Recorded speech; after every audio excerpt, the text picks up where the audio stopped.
یا ایھا الذین آمنوا توبوا الی اللہ توبۃ نصوحا، اہل ایمان رجوع کرو اللہ کی جناب میں، لوٹو پلٹو توبہ کرو، اور وہ توبہ بھی نہایت خالص توبہ۔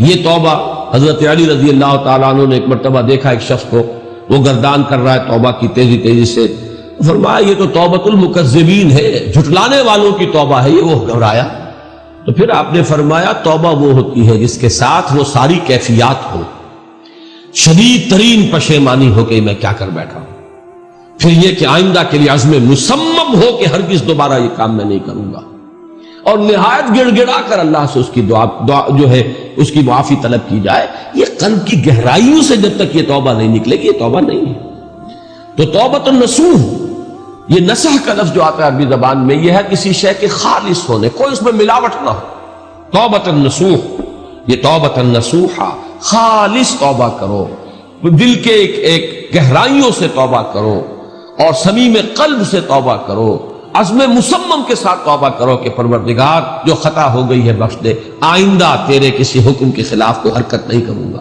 خاص طور پر وہ خطا جو معین ہے اس کے بارے میں تو تعین کے ساتھ فیصلہ ہو کہ دوبارہ نہیں کروں گا۔ اس میں ہو سکتا ہے، جیسا کہ میں نے شاید آج دن میں کسی گفتگو میں عرض کیا تھا، بعض طبائع ہوتی ہیں مریض، ان کی قوت ارادی جو ہے کمزور ہوتی ہے، اس وقت وہ خلوص دل سے بھی اگر طے کر رہے کہ یہ کام دوبارہ نہیں کروں گا، تو وہ کمزور قوت ارادی کی وجہ سے اس پر قائم نہیں رہ سکتے، کل یا پرسوں یا کچھ عرصے کے بعد پھر پھسل جاتے ہیں۔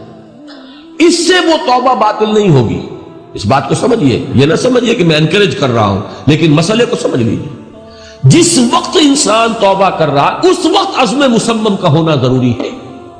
اب یہ اللہ جانتا ہے ہمارے دل کے اندر کے حالات کو، ہماری کیفیات کو، اگر اس وقت عزم مصمم ہے تو توبہ صحیح ہو جائے گی، پھر اگر خطا ہو گئی پھر توبہ کرو، پھر خطا ہو گئی اور پھر توبہ کرو۔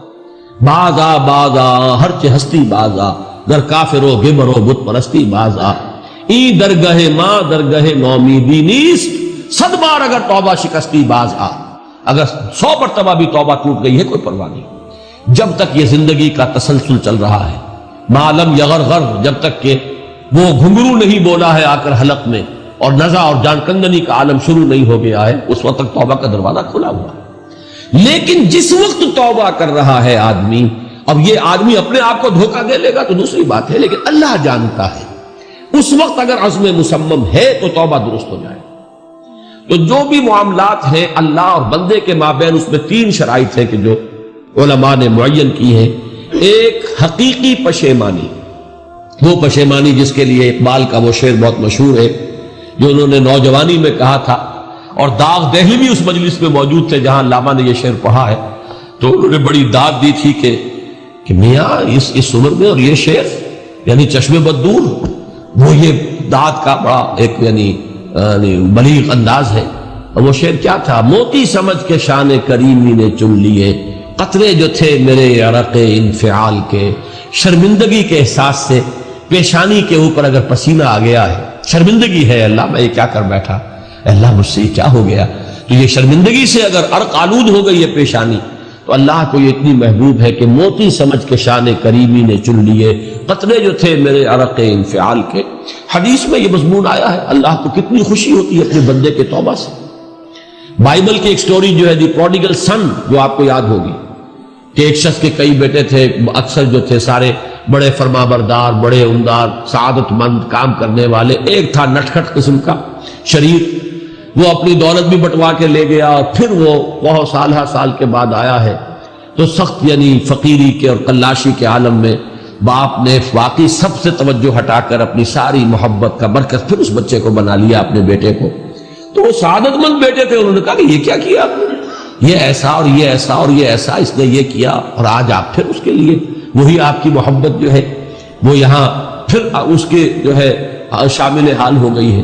انہوں نے کہا کہ تم دیکھتے نہیں کہ اگر کوئی چرواہا ہو اور اس کی اگر 100 بھیڑیں اور بکریاں ہیں، تو اگر کوئی بھیڑیا کسی ایک بکری کو اٹھا کر لے جائے تو وہ 99 کو چھوڑ کر اس کے پیچھے بھاگتا ہے اس کو بچانے کے لیے۔ جو میرے ہیں وہ تو ہے ہی ہے، جو مجھ سے دور چلا گیا تھا وہ اگر لوٹ کر آیا ہے تو در حقیقت یہ ہے میری توجہ کا اور میری محبت کا سب سے زیادہ مستحق۔ یہی معاملہ اللہ کا. یہ در حقیقت ایک پیرابل ہے، ایک کہانی ہے جس میں اللہ کی وہ شفقت جو ہے اپنے گناہگار بندوں کے جو شامل حال ہوتی ہے جب وہ توبہ کرتے ہیں، جس کے لیے حدیث میں آخری بات بیان کر دی گئی کہ تصور دیا گیا ہے کہ ایک لق و دق سے راہ میں ایک شخص سفر کر رہا تھا، ایک ہی اونٹنی سواری کی، اسی پر اس کا راشن بھی تھا، پانی بھی تھا. تھوڑی دیر کے لیے وہ ایک درخت کے سائے میں بیٹھا سستانے کے لیے، دھوپ کی تمازت سے بچنے کے لیے، تو ذرا بیٹھا بیٹھا اونگ گیا. اب جو آنکھ کھلی تو دیکھا کہ اونٹنی غائب ہے، اس کا سفر کا ذریعہ وہی، پانی اسی پر، راشن اسی پر، گویا کہ کل زندگی کا ذریعہ جو ہے وہ اونٹنی تھی اس کی. لق و دق سے رہا ہے، اب کہاں جائے؟ کہیں پانی نہیں، کچھ کھانے کے لیے نہیں. دیوانہ وار دوڑتا ہے دائیں بائیں ادھر ادھر اونٹنی کو ڈھونڈنے کے لیے، کہیں سراغ نہیں ملتا. تو وہ اب موت کے انتظار میں درخت کے نیچے آ کے بیٹھتا ہے، مایوسی کی انتہا، موت کا انتظار، کہ اچانک دیکھتا ہے کہ اونٹنی تو کھڑی ہوئی ہے. تو اب اس پر شادی مرگ کی کیفیت طاری ہوتی ہے. وہ کہنا تو یہ چاہتا تھا اللہ میں تیرا بندہ ہوں تو میرا رب ہے، کہہ یہ جاتا ہے کہ اللہ تو میرا بندہ میں تیرا رب. زبان لڑکھڑا گئی ہے اس خوشی کی شدت کی وجہ سے. تو حضور فرماتے ہیں کہ اللہ کو اپنے کسی گناہگار بندے کی توبہ سے اس سے بھی کہیں زیادہ خوشی ہوتی. تو اس کو ذہن میں رکھیے، توبہ کا بڑا اونچا مقام ہے. ہمارے ہاں شرائط بھی سخت ہے. 3 شرطیں وہ، ایک عزم مصمم، ایک پشیمانی، حقیقی پشیمانی. نمبر 2 عزم مصمم کہ اب دوبارہ نہیں کروں گا. نمبر 3 ایک مرتبہ ضرور اس کام کو چھوڑ دینا. یہ گویا کہ اس کے عزم مصمم کا فوری ثبوت ملنا چاہیے. کچھ دنوں کے بعد پھر کہیں جذبات کا رحلہ آئے، کوئی اور خطا ہو جائے، بات دوسری ہوگی. اور جو حقوق العباد کا معاملہ اس میں 4تھی شرط اور ہے، اس لیے کہ حقوق العباد کی کوتاہی جو ہے اللہ تعالیٰ معاف نہیں فرمائیں گے. وہ تو وہی بندہ ہے جس کی آپ نے حق تلفی کی ہے، کسی کی غیبت کی ہے، کسی کی چغلی کھائی ہے، کسی پر تہمت لگائی ہے، کسی کا مال ہڑپ کیا ہے، کسی کو دھوکہ دیا ہے، کسی کی عزت پر حملہ کیا ہے، تو وہ تو وہی معاف کرے گا.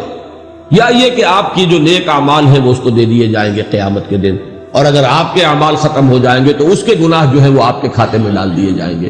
بہرحال جو 4تھی شرط ہے حقوق العباد کے معاملے میں کوتاہی میں توبہ کی، وہ یہ ہے کہ آپ یا معافی طلب کریں یا تلافی کریں اس شخص کی جس کے حقوق کو آپ نے تلف کیا.